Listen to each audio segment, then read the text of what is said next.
Another episode of the Benchwarmers podcast. I'm joined here by my co-host and the GOAT, Jonah Geisel, wearing the Tom Brady jersey. And we are joined by our special guest, a long-awaited special guest, the all-time receiver, the GOAT receiver at Bluffton High School, AJ Streveler. Glad to have you on. As you can tell, we're not joined by Will today. He thought hitting little white balls into a screen was a lot cooler than coming and podcasting. Just kidding. If you see this, it's okay. I probably shouldn't say some things you can't say them. Yeah. Okay. And we want to remind you to go and stay tuned for our future videos coming up. And our future social media posts. We got trivia this Friday, so that should be fun. And then our Benchwarmers and Birdies. AJ will be a future guest on that, hopefully, but sometime. He'll probably suck, so it'll be me and Will kind of carrying, but you can watch that. You can also refer to Will as Radio. Just want to get that out there. All right, as you can see, we are wearing jerseys. Last year we did our jersey episode with just all the guys, and it was me, Will, Jonah, and somebody else I can't name for copyright reasons. Let's get started. What jersey do you have on? Let's start with that. Trey Turner, Powder Blues. All right, what you got on? Obviously the classic Patriots Navy Tom Brady jersey. All right, I got a signed Texas jersey by some bum. Yeah, just kidding. He's second team All-American. Make it known that it's signed. Bet you didn't know that. It is signed, actually. It is signed. But let's start with our top 3 favorite jerseys of any sport. All right, Jonah, go ahead and get us started here. No particular order here. No. Okay. Go ahead. Johnson down. Well, you mentioned Tom Brady. Actually, he never wore these because they released them after he had retired. But the Bucks creamsicles are on my top 3. I think one of the best out of all the throwback jerseys in the NFL this past season. I think one of the cleanest looking jerseys out of that group. Then also I got the Patriots throwbacks with the bright red with the old center on the front, snapping it the old style way. I think those were definitely the top 2 NFL throwbacks in my opinion. And then actually finishing out with the NBA jersey, I got the 90s jersey from the Phoenix Suns with the star basketball down here. Reminds me of like Charles Barkley era. I just think that was I have one. I think I might have one. Oh yeah, or is yours a Steve Nash? My Steve Nash jersey. Yeah. Is that a Steve Nash jersey? Is that... If you're watching this, you'll understand it, but I was you might thinking not. the same thing. All right. Yeah, I think just one of the cleanest. I think all 90s jerseys are sick. I think so. All right, you can. Well, first off, I wore one of my favorites, the Powder Blues. I'm glad they brought them back. I think it's one of the best throwbacks in the MLB right now. And also the classic Cowboys white jerseys with the red, white, blue stripe on the helmet. I just feel like that's a staple in the NFL. And my last one's an NBA jersey, the LeBron era white hot heat jerseys. They didn't wear them very much, but when they did, they were beautiful. Yeah, I like that. All right, well, my top 3. I'm just gonna have to get this out of here. The white Red Sox jerseys, the home ones, the all whites, are the best MLB jersey of all time, and you can't. I don't give a crap about the Expos powder blues or the Phillies powder blues. I think the Phillies with the red pinstripes is better than the white Red Sox jerseys. No, the white Red Sox jerseys are the go. I don't care if Bryson Stott how many home runs he hits in those. The white Red Sox jerseys are the goats. My second one is gonna have to be the OG Purple Raptors jersey. Something about sitting on a Saturday morning and watching some Vince Carter highlights in the Purple Raptors jersey. That was awesome. That's peak. Those jerseys are awesome. And I'm going to have to go with the OG Rockets jersey. If you don't know what I'm referring to. Oh. These ones with the massive logo on the chest, the blue and red ones. This logo is sweet, and Clyde Drexler's awesome. And if I can have an honorable mention. Is that okay? Honorable mention. Okay. The Kelly Green Celtics jerseys, specifically Larry Bird's. Something about that aura with the Kelly Green Celtics jerseys. Here's a hot take. We'll get into those later, but here's a hot take right now. The Kelly Green Celtics jerseys are 1,000,000 trillion times better than the Kelly Green Eagles jerseys. Oh, yeah. That might be a cold take, but I don't care how you look at it. Some Eagles fans are going to cry. I hate Eagles. Per usual. But, all right. Well, it is March, the last day of March, but as you know, it has been March Madness. We've struggled to put out episodes for March Madness, but hey, who cares? Benchwarmers have a perfect bracket, but shh, don't tell anybody. And the national championship is quickly approaching us as we speak. I mean, what? We're close to Final Four? Final Four is Saturday. All right, there we go. And let's get our national champion picks in. AJ, you can go ahead and lead off. Illinois is winning the national championship. Okay. He's an Illinois fan. He's an Illinois fan. Yeah. They're still going to win the whole thing. All right. So you say Illinois. Who do you think is going to be the runner-up? Michigan. Big Ten matchup. Ooh, that'd be fun. Could have had an all Big Ten Final Four. I know, that's sweet. Okay, so my championship game, I got Arizona over Michigan. I think that'll be probably the most exciting game in the entire tournament. Two really explosive teams, very high-scoring teams. And I got UConn coming out of the other side. I think just coming off that high, they might struggle a little bit, but I think they're a more experienced team. Alex Caravan, obviously, really solid player for them. I think it'll be a close game. Them and Illinois, I think both will be pretty close. But I got UConn, Arizona, and then I got Arizona winning the national championship. All right, I actually have the same matchup as you, Arizona, UConn. UConn has been here before. Sure, they looked rough against Duke, but they also looked really good in the second half. And I just think, here's another hot take, I'm full of them today. Michigan's overrated. The Tennessee game or whoever they just beat the crap out of. Yeah, Tennessee.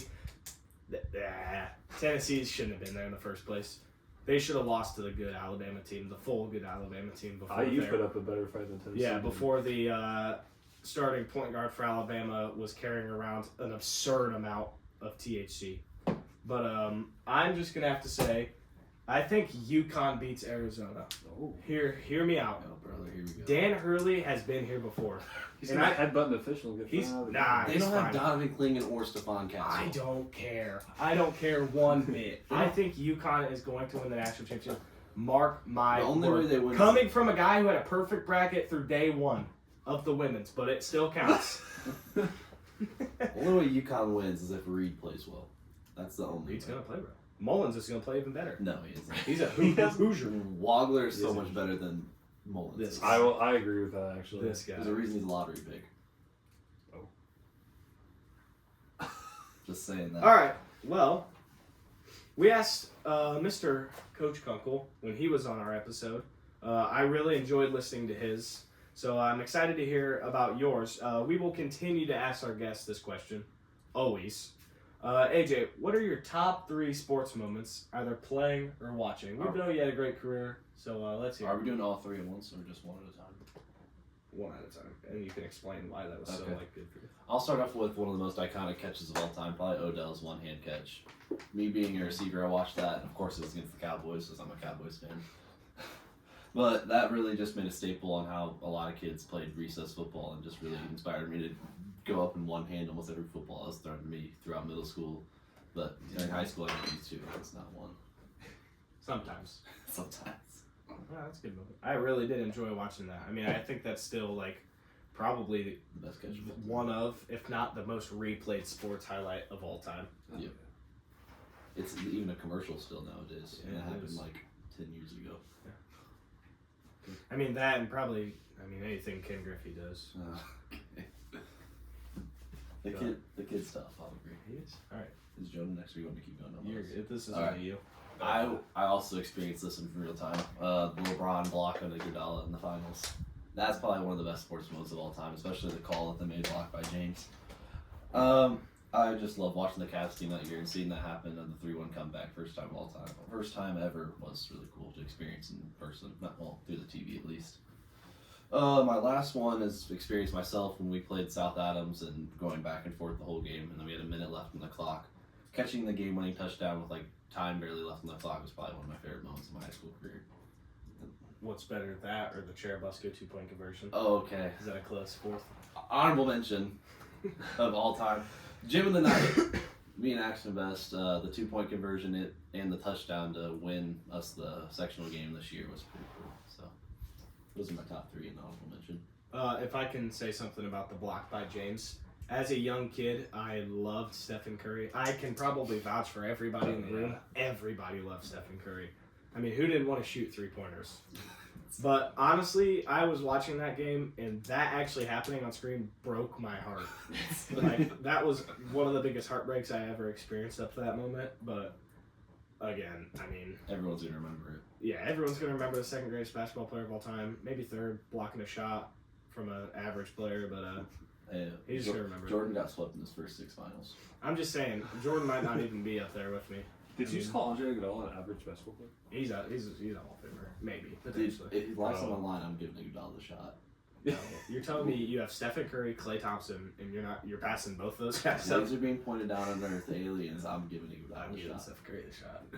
I'm giving Larry Bird the shot. That is the real goat. Are you with the wall? Larry Bird's a goat. Nothing like dropping 40 after drinking a whole case of beer. Who gives a crap? Dude walked into the Indiana State practice with jeans and boots on and was dropping. The only reason his career is because dude broke his back doing washing his driveway. Yeah. Whatever it was. All right. Well, we are kind of bringing a wrap to this episode. It's kind of a quick one, but this one might take a while. So let's take a second for a little bit of heat, because I know he's been dying to share this hot take.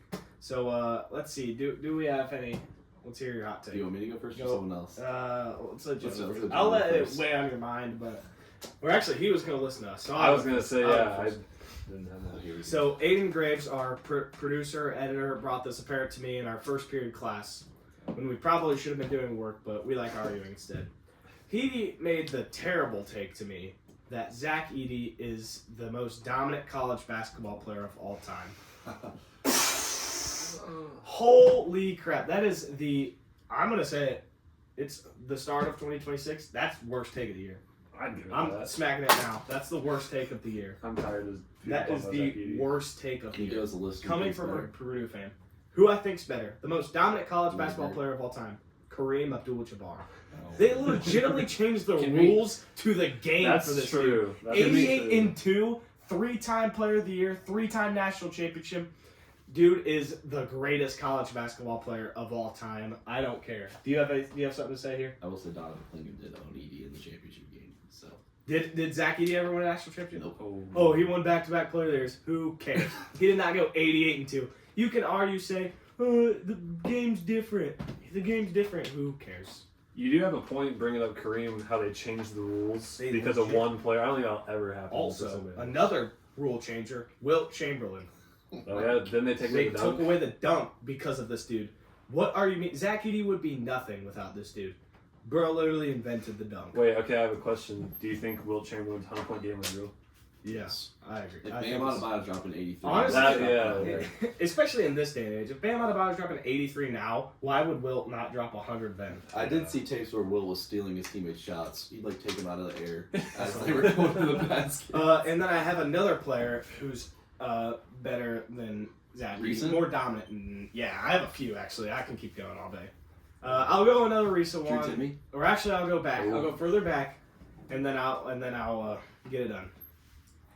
I know I'm a white boy from Indiana in a farm town, but Larry Bird, what this man did at Indiana State, he played for 3 years. Did he ever 33?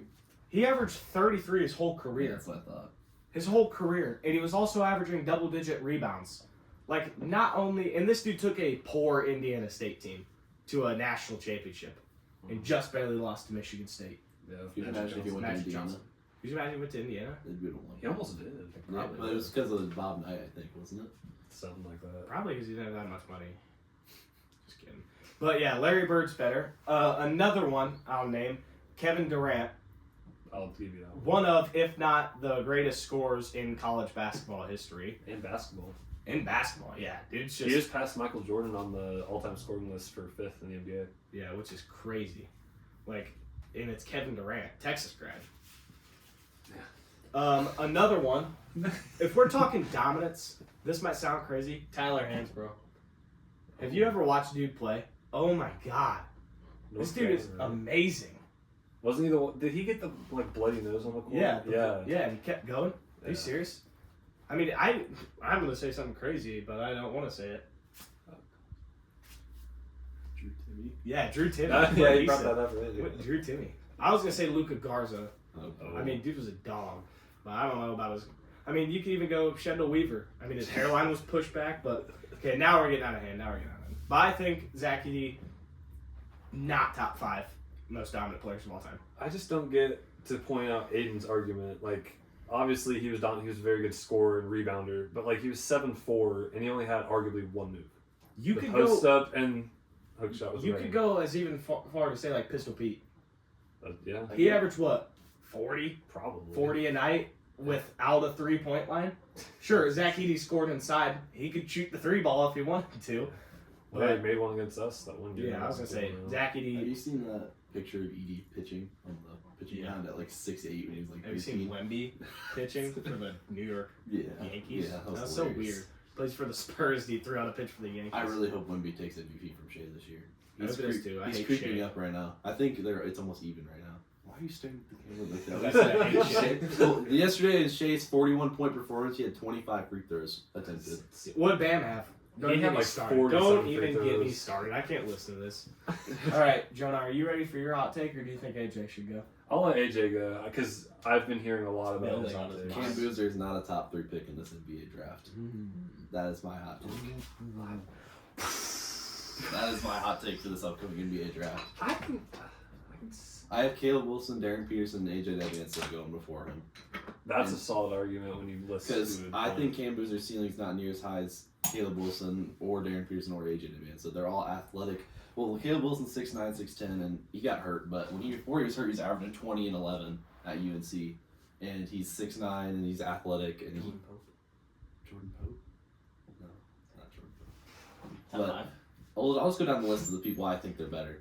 Caleb Wilson, higher upside, higher ceiling. He's athletic. He can play pretty much a small forward or a power forward because he can shoot. Boozer, I know people say he can shoot, but his jump shot does not correlate to an NBA jump shot. It's too slow release. And he's only like 6'9", 6'10", so we'll see. And then Darren Peterson, he's terrible in college, but he's definitely meant for the NBA. He's a star. He's a star guard that's coming as shooting guard. That's like 6. Is he 6'7" maybe, or is he 6'8"? Darren Peterson. Just kidding. He's already practicing load management too. He'll be ready. Yeah. And then AJ Davidson is going number 1 in the draft. I would think so. After he put up 35 of his team's 70 I have against a Texas. question. Yeah, but they still lost. I have a question. Why would he go to BYU? Money. He got offered like I don't $5 care. million a year. I don't care. If you truly love the game and like want to be like, you want like a national championship chance. He should have went to Illinois. Why would you go to Shut up, dude. Why would you go to BYU of all places? places? Keaton Wagler's Keaton Wagler's going before Cam Boozer too. Yeah, right. He's the next Penny Hardaway. I saw people comparing him to him whenever he had that ankle breaker, and his defender took the ball out after the play. Who was, dude? How do you guys feel about Darius Acuff? I think he's legit. If he can not be a cone on defense. I know. That's the problem, though. A lot of these guys look crazy. But I will say, I know people love Braden Smith, but Darius Acuff is 2 times the player that Braden Smith is. 100%. Oh, yeah, Braden Smith is mid. All he does is pass. He literally, every broadcaster, whenever I watch the game, they pointed out he's passing up scoring opportunities just to pass the ball and get more. He put up 30 against Arizona. Well, after that. And he shot like 45%, and his teammates are just terrible. Should have lost to Texas, but I guess a hook and hold's not a real call, so. Don't upset me. Texas was they had the easiest run to play against Purdue. They played BYU and Gonzaga? BYU was just AJ Davidson. Don't even And call the him BYU. other kid? Well, I think Robert Wright, he did nothing in that game. He had 8 points. It doesn't matter what they do. That's a props to Texas's defense for shutting down. Gonzaga's the most mediocre 3 seed. Him and Virginia. No, Virginia's always the worst seed. What, they lost to Furman 2 years ago? Yeah. Are you serious right now? I thought they lost to UMBC. That was like 2016. That was 2016. When they were the 1 seed. Yeah. And that was the number 1 overall seed, too. Yeah, and in 2019 they actually won. Props to them. Because they got lucky against Carson Edwards and the boys. Oh. That was the year that Diakite had that lucky shot that tied the game. Almost at the top of the... Oh, God. Yeah. But, yeah, and personally, I'm going to say it before anybody else can. John Shire just needs to cut the other Boozer, Carlos or whatever. Caden Boozer. Oh. Bro, his hair is so... It looks like he could grow an afro. I do find it funny that they showed the Bulls clip before March, and then they do exactly the I saw that post yesterday. He probably would have missed the free throws anyway, which would have been hilarious, but... If you watch the replay, though, he had them open if he would have gotten the pass off. Bounce pass! Or just huck it in the air and let time Fake pass to make Do we a not pass. teach bounce passes? Coach Steve always said fake pass to make a pass. Dude, you can't say that. We got canceled last time we said something like that. It was really quiet. W Cars? Caramel. Alright. let's get Jonah's hot take in. Okay, I did think one while you guys were talking. We've been on the topic of college basketball, and I don't know if it was before the St. John's Duke game or if it was after the St. John's Duke game, and they were interviewing Rick Pitino, and he said something because a lot of people have been talking about the tournament, how only like 4 double-digit seeds went to the second round, and like that Cinderellas are just not as prominent anymore because NIL, you have one good season and then your coach and like all your best players are getting taken away.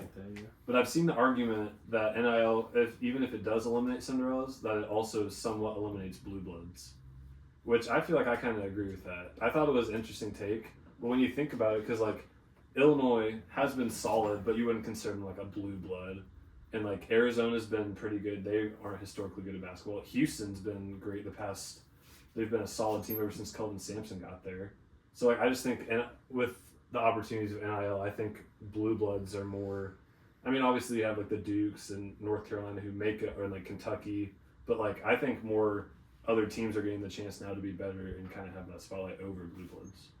Because you gotta look like you commit. You're let's say just a genuine 4-star, like straight up 4-star. Mm-hmm. You commit to a school, you get a couple $100,000 in the NIL, and then they bring in some 5-star who's they're paying like $6 million to come in. Yeah. Like, could you, like that just sucks. But also you got to think of it the other way for like a team like PFW. Yeah. Like they had the Jaron Jackson kid who's at Butler now. Mm-hmm. They legitimately said like, sure, he transferred to go play with his sister, which doesn't make sense because I don't know, but like we know a guy who was on the NIL committee and he was talking about how they were asking this dude to stay, no matter what, and he just couldn't. And unfortunately, he'll tell the media his sister's here, everybody's here because of this. Butler's giving him a good chunk of change to go play over there. Which you can make the argument because, like football, Indiana getting, I mean, not that they had the highly touted transfers, but that they had the money to bring in these players, and now they won national championship because it just shows you that your alumni base and, like, the people supporting your program matter because NIL is, like, everything now in college sports. Like, local kid Brock Schott, who committed to Miami from Leo last year, transferred to IU to play football. These kids that are going to these big name schools like Miami and Georgia, them are transferring down to like Purdue's and IU's. And I think Brock Schott was a 5-star. He was a 4.5, 5-star coming out of high school. And he committed to Miami and squatted what, like 500 pounds, and he touched the field 3 times. But that just shows like, I think college football and college sports is harder than ever to actually play in. Because like if you were dominant back in the day, you were dominant. But like if you don't like have a name for yourself or like something like that, you don't stand a chance. Exactly. Like obviously like all these D1 schools are gonna no offense to Miles McLaughlin, great player, good kid. Unfortunately, he's gonna be nobody's going to run quarterback sweep. Or he's going to be you're going to break the rushing record when you got 125 carries every game. He's going to be transferred into a linebacker. If you just play solid teams or like semi-solid teams and you run Q to like quarterback Bishop sweep Lewis. 125 times, you're going to Bishop stop. Lewis held him to like 50 yards. No, I was there. We were supposed to get an interview. Oh yeah, because we had some reporters on because he site. lost. We had Benchwarmers reporters on site. So. Because doesn't didn't have to do that. I mean, he would almost fit in. That could have been bad. He would almost fit in Army's offense running triple option, something closer Like to a Navy, like legit. Most hated college football player now, Diego Papio. Oh, 100%. Hate that guy. I don't know. I kind of hate anybody who plays for Alabama or Oklahoma. I really hate both those schools. What about Vandy? You don't like the dancer, right? No, I don't really care about Vanderbilt. He had such a fall off too, Ryan Williams. He should have went the league after freshman year. 19, and then he was going crazy, and then everybody just gave up. He's making millions and millions of dollars just at Bama right now. 100%. But it's just so stupid because like you could honestly play a few 4 or 5 years, however many years they want to get you at like college football and just be set. Like you don't even have to get drafted. You don't even have to get your degree. Yeah, it's like well, yeah, with all these transfers, if you're like that TJ Finley who played like 6 schools in 6 years, he's not even spending a year at each school. You're not gonna get a degree. What do you do though? Like, do you go to classes knowing you're probably gonna transfer? I don't, because you have to keep. I mean, if you're failing, you can't play, right? But I'm sure there's probably a little bit of pull. Well, I bet the coaches have kids doing their 5 stars homework for them. Well, like you're telling me, they hire these tutors. You're telling me like it's probably a little different. Like if you go to like a smaller school, like you're telling me at big schools like Jeremiah Smith was going to class every day. He's gonna get stormed by the people that. Oh yeah. I see. But like I'm sure if like once you get in his class, there's probably just like Jeremiah Smith's in the class, and then it's probably just that. Like You just get used to it at some point. Or like there were videos after Mendoza won Heisman, like even if he was on like a bar on campus, he was getting flocked by like however many people. Like my brother was at college when Trace Jackson Davis played, and he said like you see him like once or twice walking to class, and he gets a bunch of people on him. And then the next few days, no one really just bothers them anymore. Well, didn't they say because like Angel Reese said she had to take online classes, which is crazy out of all the athletes that had to take online classes. Nobody would like Angel Reese. No, No, we can't talk about it. Oh yeah, that's right. Yeah. It's all about the money in college sports. It is. It is all about the money, and unfortunately, it's really sad. But I did see the one thing that You talking about Trump's committee? No, who's the I don't like Trump. Clemson's head coach? He's the reason I missed my I'm flight. blanking on it right now. Oh, TSM. In Miami, dude. Clemson's head coach. I'm blanking on it. Clemson's head coach, Dabo Swinney. Dabo Swinney, right? I just blanked on that, so that's really embarrassing. But I thought he had a good point.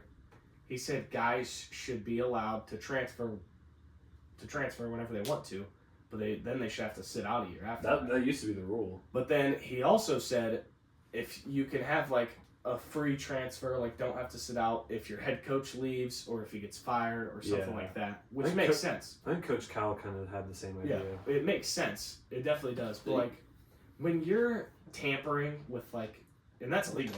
Like you're not supposed to tamper with, but all these guys are just giving out checks. Like it's just crazy. But like not the IU thing, but like Mark Cuban, big IU guy, he can write a check to one of those players and they'll go play. For like Oregon, Phil Knight. And that's even more money. Yeah, but like it gets to a point to when you're not like once you're like a guaranteed fight, like the Stokes kid. He's not looking for his dream school anymore. He's looking to whatever school will pay him the most money. Yeah, and it's unfortunate, but that's because I've seen coaches complain too. Because like with NIL, like you can't build a program because no kids are going to stay if they get offered more money at another school. They're just going to leave at the first chance. Yeah, and then unfortunately for like NCAA, you can't really build much of a program because you're not seeing a lot of these guys stick around. Like a lot of these guys are one and dones. Yeah. And like sure, it's fine because like if you're good, then you'll just keep going. Like could you imagine how good Duke would have been this year if like Kahn and Cooper Flag, the the two boozers. Rookie of the Year candidates. Right? Yeah, could you imagine how good they'd probably win every game? They'd probably win the Kahn's averaging 20 with like 5 threes a game, and Coop's averaging like 23. on a horrible Mavericks team. It could be Coop and Luka, but you know. Well, I've seen stuff that they got given the number one pick because they traded Luka for media reasons. I don't know. Yeah. It's just kind of a blur. Yeah. Well, thank you for joining us, You're welcome. AJ. It's nice doing this with you guys. Nice doing it with you. But, And what? what? I'll tell you after. Thank you for joining us. We wish everybody watching, we thank you for watching the podcast. Reminder, as I said in the beginning, Benchwarmers and Birdies. Terrible film work, pretty good episode. So you should go watch that. And then stay tuned for our Instagram post of the punishment that our trivia losers will get. And then whoever wins, it'll be Uncle Phil's disciples, but we'll just have to see. We'll have to see. There's a lot more topics, so hopefully Jonah and those guys can come prepared. But we do thank you for watching, and